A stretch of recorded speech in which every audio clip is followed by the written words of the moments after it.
I'm Keilani, and today I'm reacting to Benson Boone, Beautiful Things. This is a song that I had heard like the main chorus before, but I'd never like watched the music video or listened to the full song. And it's one of those things like you can't really escape sometimes when a song is featured and you hear it, right? This was such a treat because A, it's a new artist that I've never reacted to, and B, it was just, I resonated so much with what he was saying and the feelings that he had. And he's another person that can really convey their true emotion, their authentic emotion through the tone and the crescendos and the just their voice has a power. And that is just so fun to feel along with them. I'm just so grateful that you're here. Thank you so, so much.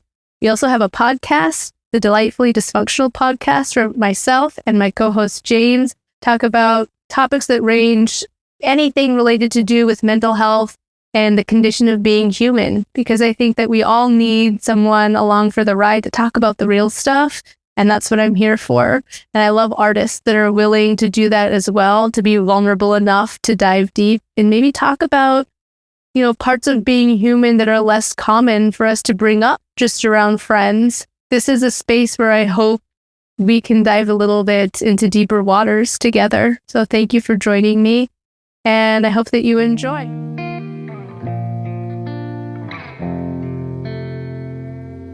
For a while there it was rough, but lately I've been doing better than the last 4 cold Decembers I recall.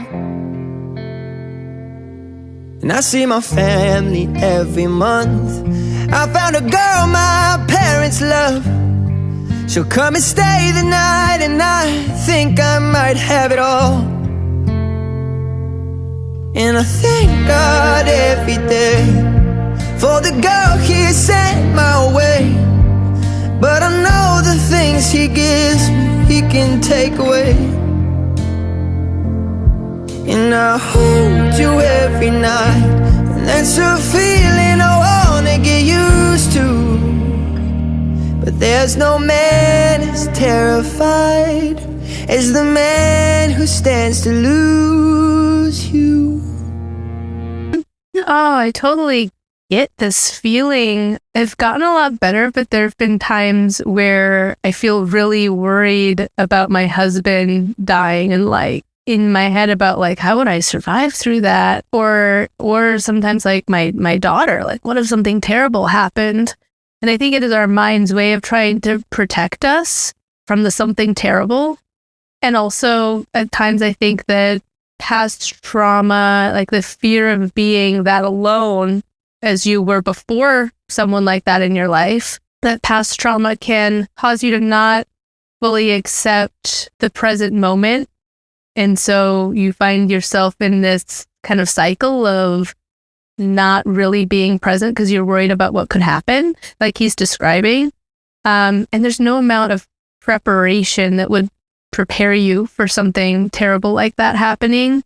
So it really is a practice with yourself to allow yourself to just swim in the good. And so far, that's what it's bringing up for me is like, oh, that feeling is familiar to me.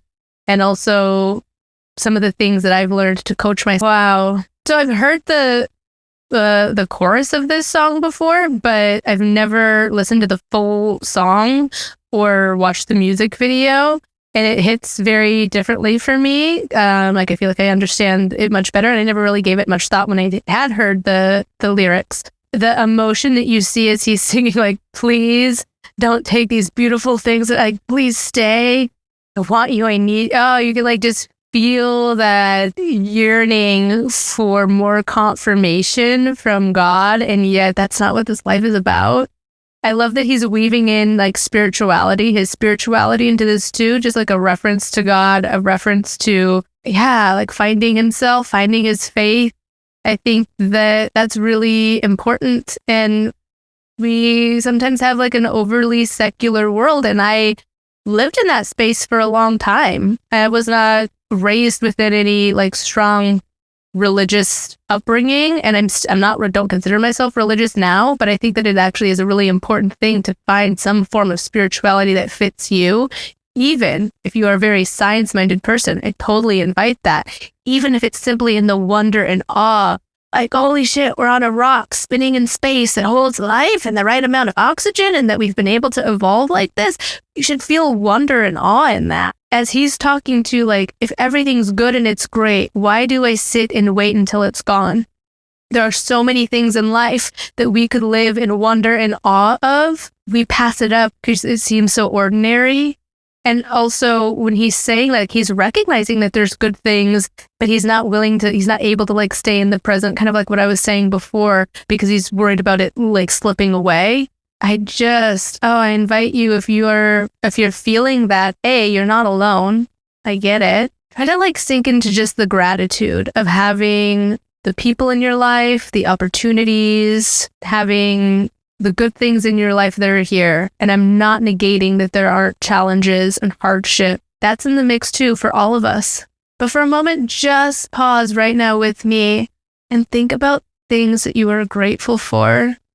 And I love to challenge my clients, and I challenge myself to do that every day, even if what I'm grateful for is something really simple, like, you know what, the sky was blue. That really made me happy. And the more that we can recognize that and share that with others and remind ourselves of the things that we're grateful for, our mind will start seeking that, versus if we're always speaking about the things that are going wrong and that are hard, and that, you know, our mind is in the similar pattern, like not letting us just soak up these beautiful moments, that can lead to a really stuck place. Certainly there's a space for feeling the hardships of life, and I'm not wanting to negate that. This is a conversation of nuance, not black and white. You have to be your own gauge of, am I inviting enough of that gratitude in?